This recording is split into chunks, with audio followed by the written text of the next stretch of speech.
O Suprimento, por Joel S. Goldsmith, parte 2.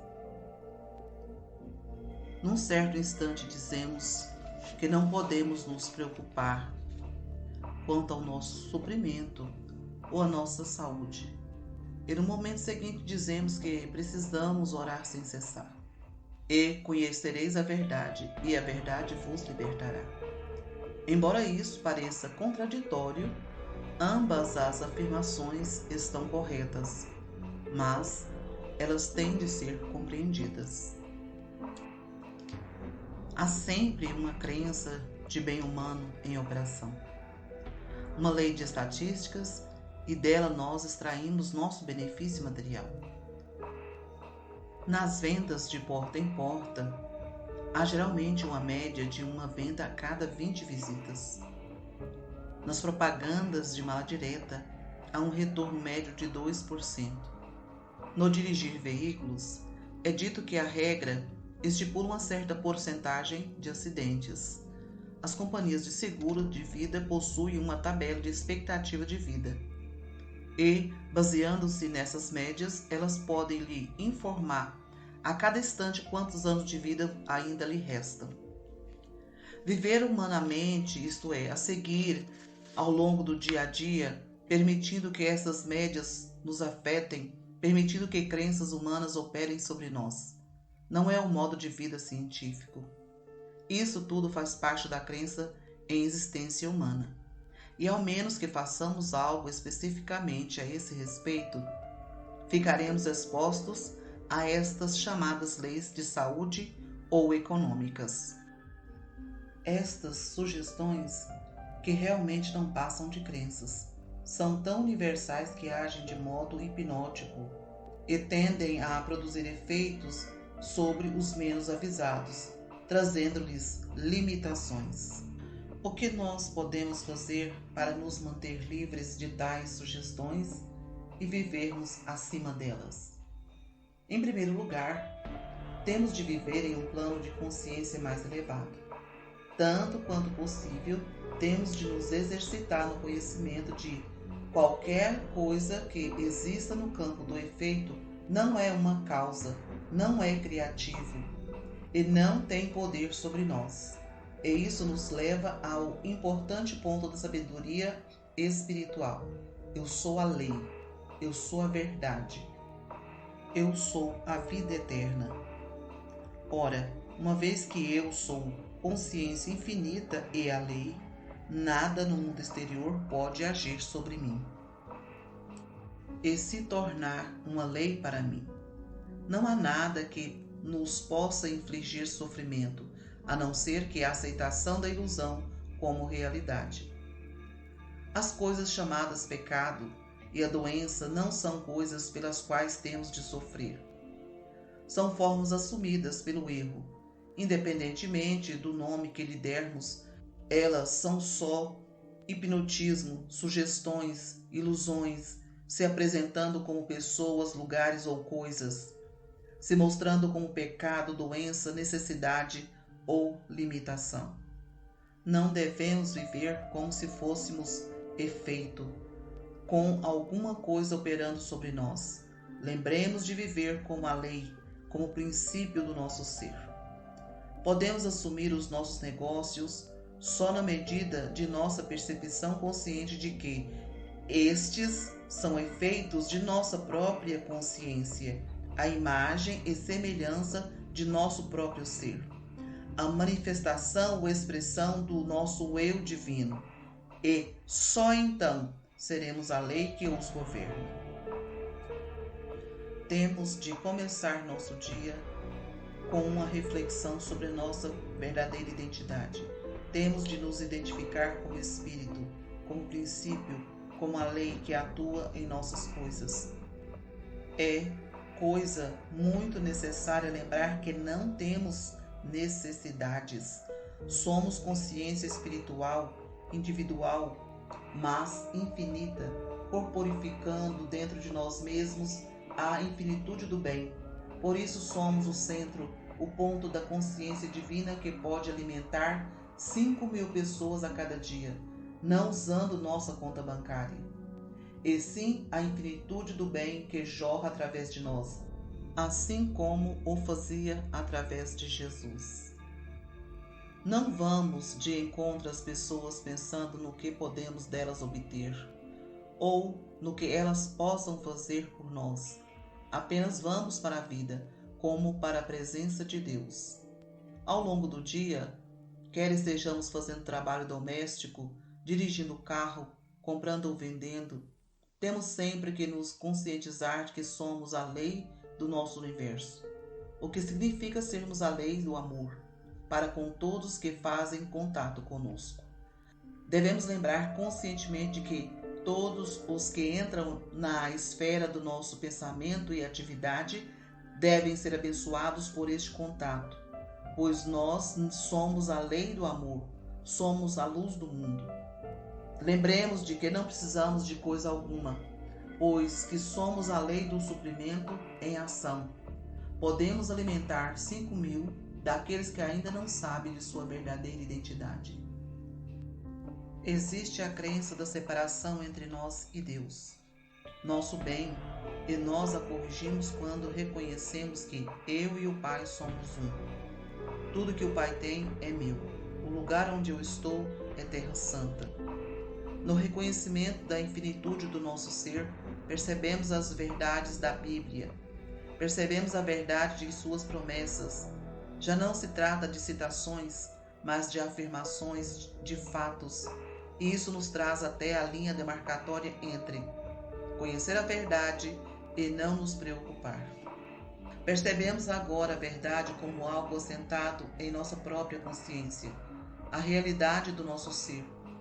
Não nos preocupamos em atrair algum bem, não estamos nos dando algum tratamento para que nos aconteça algo, mas percebemos a verdade, a realidade de nossa identidade, de nossa unidade com o infinito, com nossas infinitas possibilidades. A razão para perceber e conhecermos essa verdade é que através dos tempos sempre nos reconhecemos apenas como homens, como algo diferente do ser divino. E a menos que, diária e conscientemente, lembremos da verdadeira natureza do nosso ser, recairemos sobre a crença geral de que somos algo separado e longe de Deus. Existe uma crença de que estamos separados das pessoas que na realidade são parte do nosso ser como um todo, ou da ideia de que sejamos separados e distantes de certas ideias espirituais necessárias à nossa autorrealização, ideias que se apresentam como pessoas, textos, lar, amizades ou oportunidades. Essa crença de separação nós corrigimos com a percepção de que nossa unidade com Deus constitui nossa unidade com cada uma das ideias. Temos um bom exemplo com o telefone. Através do meu telefone eu posso fazer contato com qualquer outro telefone ou lugar do mundo, mas não posso falar nem ao meu vizinho pelo telefone sem que a ligação passe pela central. Se então eu estabelecer meu contato com a central, serei um com todos os telefones. Pelo conhecimento da nossa unidade com Deus, o princípio infinito, o amor, encontramos e manifestamos nossa unidade com todas as ideias necessárias à expansão de nossa completeza. Nunca esqueçamos de que podemos viver cientificamente como homem ou como ideia, mas que devemos perceber que somos vida, verdade e amor. Devemos aceitar a revelação de Jesus sobre o Eu Sou, até que se torne realizada em nós. Paremos de tentar aplicar a verdade. Tal tentativa de aplicar a verdade nada mais é que uma ação do pensamento humano. A verdade é infinita e por isso não há nada a que possamos aplicá-la. Ela é a realidade do ser e não há nada exterior ou interior sobre o que ela possa agir. A verdade age e trabalha por si própria, ou seja, é auto-operante. Estamos todos envolvidos em atividades que aparentemente fazem o suprimento vir até nós, independentemente de se tratar de um negócio, uma profissão ou uma arte. O que está em unidade é consciência. Vista desse modo, nossa atividade é amorosa e inteligentemente dirigida e amparada. E mesmo mais do que isso, como uma emanação da consciência, é a consciência em si, mesma manifestando individualmente o próprio ser, natureza e caráter. A direção está a seu cargo, é só a consciência é responsável. Aprendemos a não nos envolver e deixar que Deus, a consciência, assuma suas responsabilidades. Lemos na Bíblia sobre os esforços e atribulações de Elias. Se o acompanharmos pelo capítulo 18 de 1 Reis, compreendemos que apenas a consciência da presença de Deus, do Espírito dentro dele, poderia ter feito aquelas grandes coisas. Nenhum poder humano poderia tê-lo conseguido. No capítulo 19, encontramos o desânimo desapontar naquilo que parece como o fracasso do ministério de Elias. Na realidade, essa foi uma oportunidade dada a Elias para que comprovasse o que o poder não era de um ser humano, mas que de fato era o poder de Deus se manifestando como em homem, Deus se mostrando como ser individual. O alimento preparado para Elias, sob o zimbro, era sua própria percepção da presença de Deus, se mostrando em forma tangível. Neste capítulo 19 de 1 Reis, chegamos à grande mensagem do versículo 18. Também conservei em Israel 7.000, todos os joelhos que não se dobraram diante de Baal e toda boca que não o beijou. Note aqui que Deus não salvou 7.000 para Elias, mas para si mesmo, para Deus na aparência de Elias. Qualquer que seja a nossa atividade, negócios, profissão ou arte, Deus, a consciência do indivíduo, sempre terá guardado 7.000 para si próprio. E quando aprendemos a ouvir a pequena voz silenciosa que falou para Elias, nós também seremos levados para o reconhecimento e a compensação pelo nosso trabalho. Existimos como consciência individual. Por isso, tudo que se faz necessário à nossa autorrealização está contido na consciência infinita que nós somos.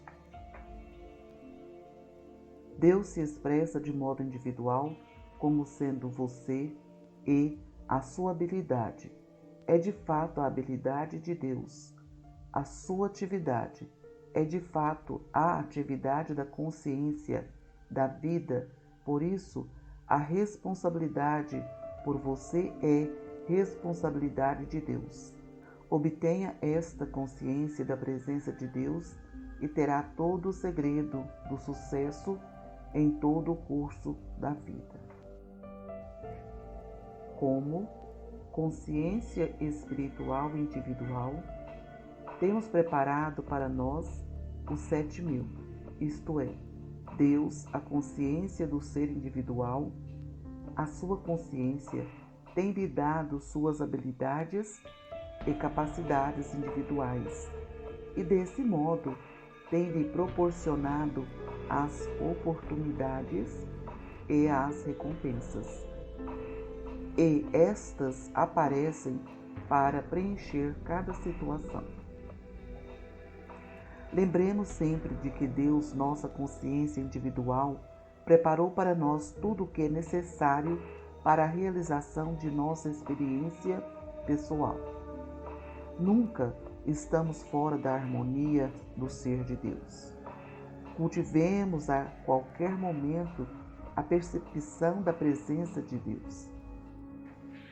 É a nossa união consciente com Deus que nos capacita a viver sem preocupações, e torna possível uma vida de abundância pela graça. Há um liame invisível entre todos nós. Não estamos na terra para trocar coisas, mas para compartilhar os tesouros espirituais que são de Deus.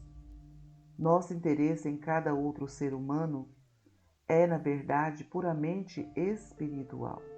Nossa finalidade de vida é o desdobramento do Espírito em nosso íntimo. Olhando da altura do ponto de vista espiritual, nós não vemos os outros como homens ou mulheres, como ricos ou pobres, grandes ou humildes.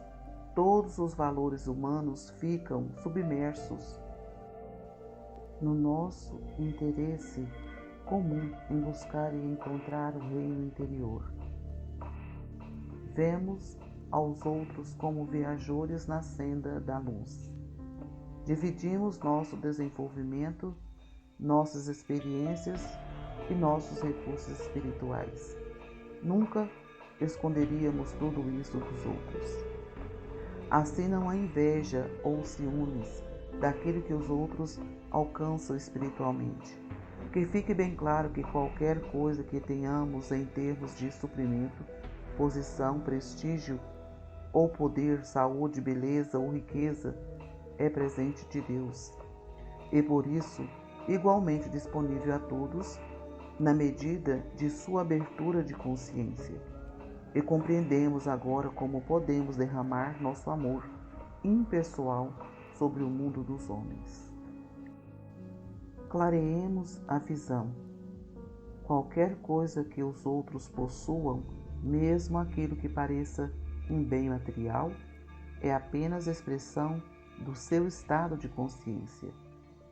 E seria impossível invejar as posses alheias ou mesmo desejá-las. O primeiro passo para viver pela graça, na paz universal, deve começar com a compreensão de que tudo que alguém possa ter pertence ao Pai. Isto é, tudo que alguém possui e tudo que alguém possa vir a possuir é o jorrar de sua própria consciência infinita. Somos todos cordeiros com Cristo em Deus. Por isso todos nós sacamos dos recursos de nossa própria consciência e de nossa alma. E não precisamos de trabalhosa luta para isso, que já é divinamente nosso. E tudo que alguém possua a qualquer momento, mesmo aquilo que pareça ter algum valor humano, é o desdobramento de seu próprio estado de consciência. E por isso pertence apenas a Ele. Aquilo que temos é o resultado da frutificação do nosso próprio estado de consciência. E aquilo que ainda não conseguimos representa nossa falta de união consciente com Deus, nossa consciência infinita. Podemos ter o quanto desejarmos de qualquer coisa, dilatando os limites da nossa compreensão e percepção. Nada do que podemos obter dos outros será realmente nosso, mesmo que o tenhamos obtido legalmente. Ainda pertenceria àquele cuja consciência o gerou. O que é nosso pela eternidade, mas nosso apenas por ser o nosso estado de consciência em expressão. Tudo que o Pai tem, minha própria consciência infinita, é meu. A percepção dessa verdade daria a todos os homens a possibilidade de viver juntos em um mundo de harmonia, de alegria e de sucesso. Medo uns dos outros, sem inveja ou cobiça, estaríamos de volta ao jardim do Éden. Viveríamos sem preocupações, ou seja, pela graça. Este mundo constitui o reconhecimento da vida como presente de Deus, como livre fluxo da nossa consciência. Revelaria o invisível laço espiritual que nos une na eterna fraternidade de amor resolveria para sempre o problema do suprimento e, portanto, estabeleceria o reino da paz sobre a terra.